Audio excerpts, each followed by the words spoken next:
Yes. Labor Day 2009, I was visiting my parents in Nebraska, and I had a freak horse accident that resulted in 3 cerebral hemorrhages and 3 broken bones in my back. So I made sure before 2009 ended, I packed in everything I could get under 2009, now that we were going to have the insurance company sharing with some of the cost. So I went in for mammogram and all the other stuff. And when I did, they mentioned that there was an anomaly on the mammogram. When I was 10 and my mother was only 42, she died of breast cancer. So that was the boogeyman lurking in the back of my head all my life. So I did not want to go home and act like we could just, keep watch. I wanted to know. I got a phone call at 8 o'clock at night, and it was the surgeon. I was to see him the next morning, so I couldn't figure out why he was calling me at 8 o'clock at night. And sure enough, he said, well, it came back and it's breast cancer. And the minute those 2 words came into my head over the phone, it was almost as if I could see this visible boogeyman with a black shroud coming to just toss it over me and carry me away. It was so real and so intense.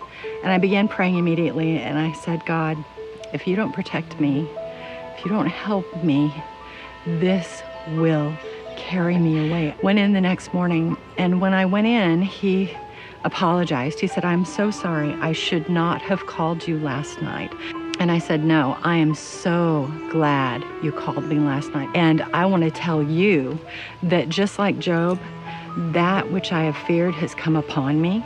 But just like Job, I want to say, though he slay me, yet shall I serve him.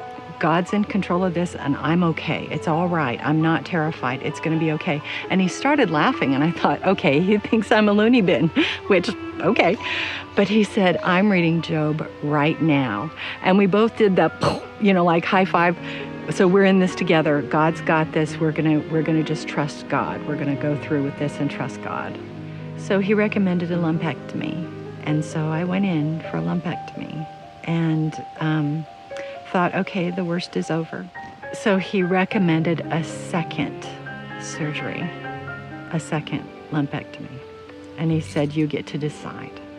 So I went back to my office, tried to do normal stuff, and went home for lunch. And when I was stopped at a stop sign at a very congested intersection, there were cars. I couldn't move. I'm just there. And I looked and I could see this old ratty pickup bed loaded full of trash, leaves, old carpet, just junk, just trash piled high. And I started yelling at God, and I said, that is exactly how I feel. I felt like I was going to get back to normal, and now you're sending me right back through this thing again, and that's exactly how I feel. And right then the traffic began to clear, and spray painted all around the body of that old ratty pickup bed trailer, it said, not abandoned.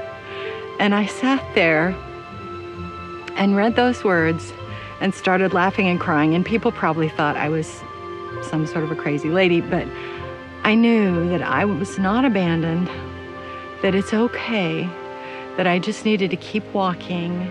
I just needed to keep going, and it was going to be okay, whatever that meant, but just to trust and keep going. Not abandoned, not alone, not unheard.